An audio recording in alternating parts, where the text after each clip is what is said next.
Hey, comic book fans! Welcome back to Comic Book Corner 2.0, and you're with me, Mike Spider-Slayer.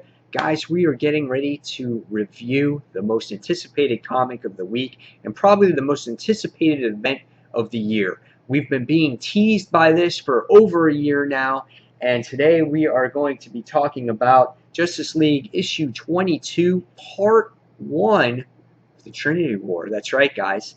This is kind of, I would think, a big deal for DC. This is their first major event since the New 52 has been launched.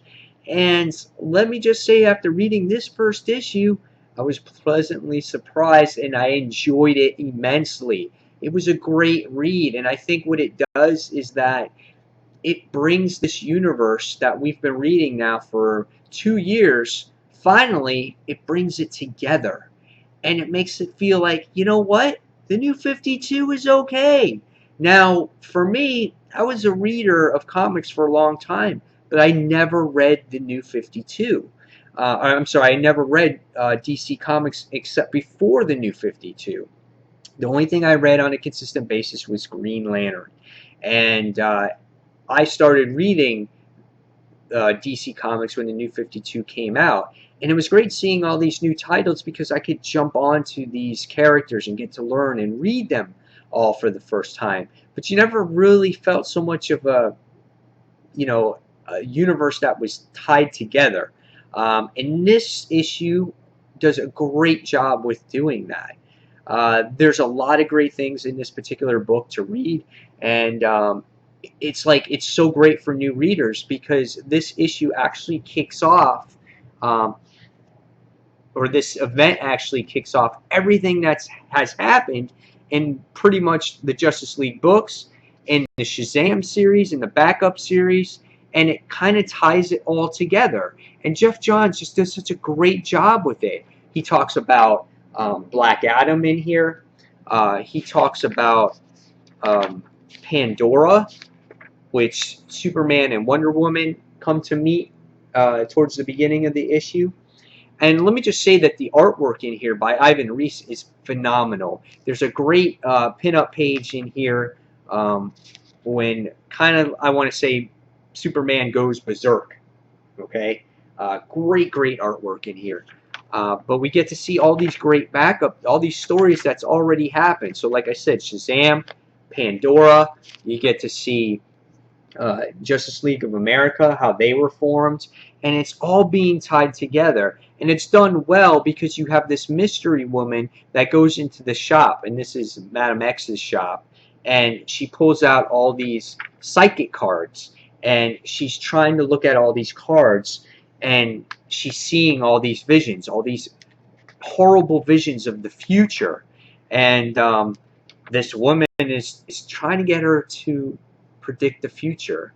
And let's just say, I'm not going to give away really any spoilers because I want you guys to read it, but let's just say that something bad happens at the end of this issue, and there's 2 deaths, and you're just like, oh my god, I can't believe this. But after in the issue, you get, your little backstories of everything that has happened and how everything's come together. Now you get to see the involvement of how the Justice League of America and the Justice League come together. And it all happens because of Shazam.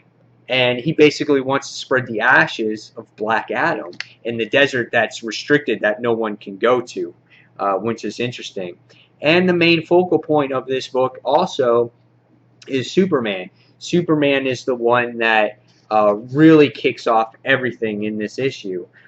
There is a little bit of humor here between Vibe and Hawkman, and there's a little bit of humor with Billy and his personality of how he actually got a good lick on Superman. He's like, I just knocked down Superman. He's like all happy. Uh, Again, artwork is just great.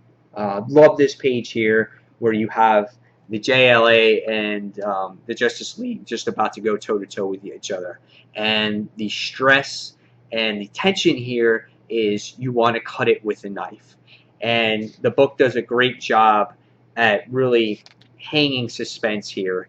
And you get to see a few different other characters, and again, you get to see a couple of deaths as well.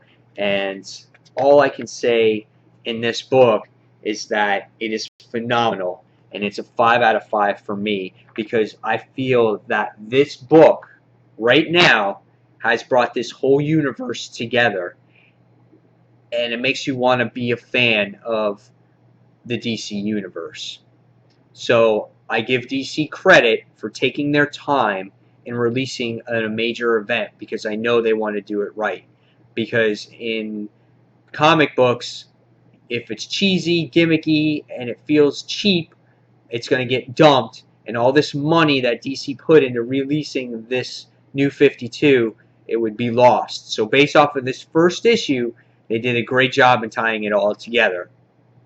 It'll be interesting to see where this event actually goes, and where Superman's role continues to go in here, and how Superman and Wonder Woman's relationship gets together, and just really crazy events here that happen between Pandora, Superman, and Wonder Woman, and Superman and Dr. Light. Just epic things, and you guys are going to have to read it, because I'm not going to spoil a single thing for you.